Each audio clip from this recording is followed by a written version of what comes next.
Bonjour. Ce soir, nous allons commencer à considérer la communion, le repas du Seigneur. Ça, c'est la première partie. Et ce que nous allons regarder aujourd'hui, c'est l'origine de cette cérémonie, de ce rituel. Il faut pour cela regarder le livre de l'Exode au chapitre 12. Où Dieu donne ses instructions à Moïse concernant le repas qu'ils vont prendre et le sacrifice surtout de l'agneau qui va leur permettre d'échapper à la mort pendant la dernière plaie de l'Égypte où Dieu va tuer tous les premiers-nés des Égyptiens. Dieu leur demande à Moïse et aux Hébreux de tuer un agneau et de prendre son sang, de verser le sang, de badigeonner de sang les portes, les linteaux, les fenêtres, toutes les ouvertures de la maison, pour que l'ange de la mort, en passant, reconnaisse que ces habitations sont couvertes du sang de l'agneau et ne les touche pas. Et cet agneau sera ensuite mangé. Donc il y aura un repas et on indique aux gens de prendre ce repas prêt à partir, puisque leur fuite d'Égypte va se passer juste après le repas.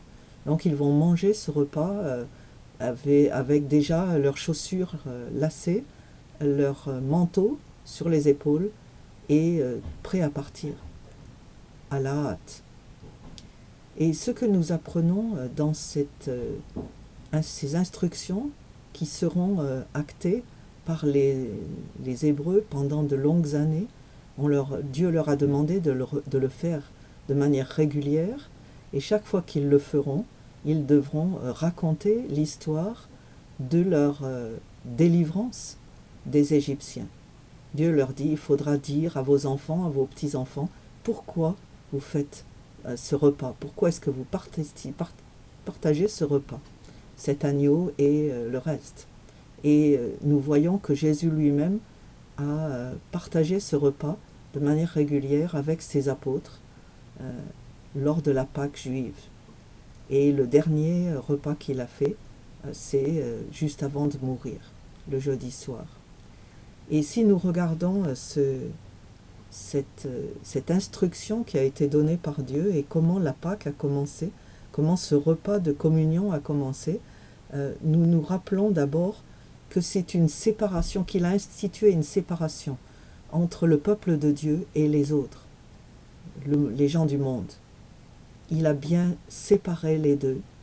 Et ce repas et la couverture du sang de l'agneau a assuré régulièrement la protection de son peuple.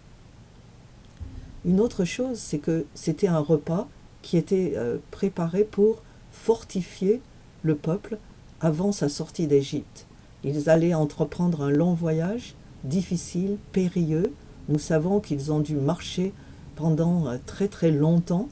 Ils ont dû traverser la mer Rouge, ils ont eu des moments de stress, d'inquiétude, de graves angoisses, surtout quand ils ont été un moment poursuivis par les chars du Pharaon.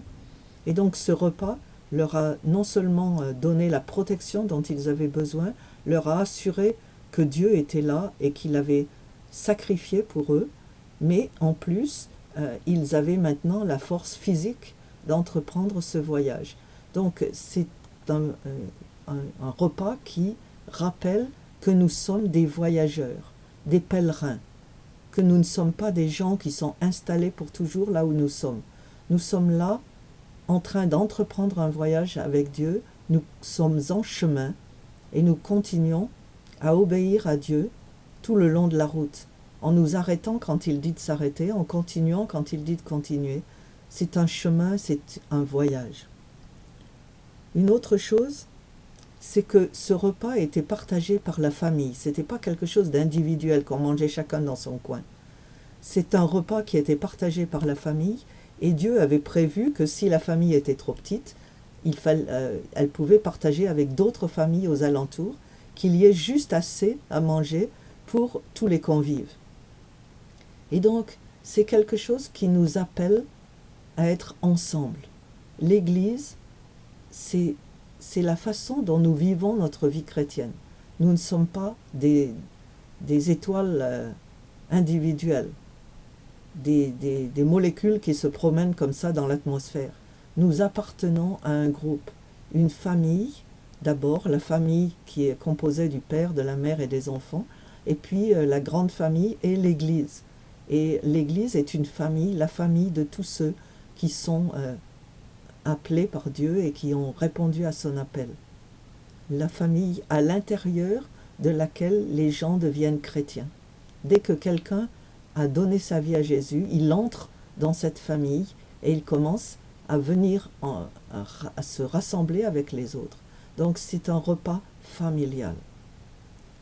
Également, il est au centre de ce repas, il y a le sang de l'agneau, le sang versé. Et c'est quelque chose qui est sacré. C'est la condition de notre sauvetage, de notre délivrance. Sans le sang, Dieu dit dans sa parole, il n'y a pas de salut, il n'y a pas de délivrance. C'est un sang qui est appliqué, qui va s'appliquer à nos entrées, à nos sorties, à nos voyages, et il sera entièrement consommé. Il est complètement suffisant pour nous. Et ça, c'est la fondation de la communion, du repas du Seigneur, de ce repas qui a été institué lors de la sortie d'Égypte. Nous reparlerons plus tard, dans les autres épisodes, de ce qui se passe aujourd'hui.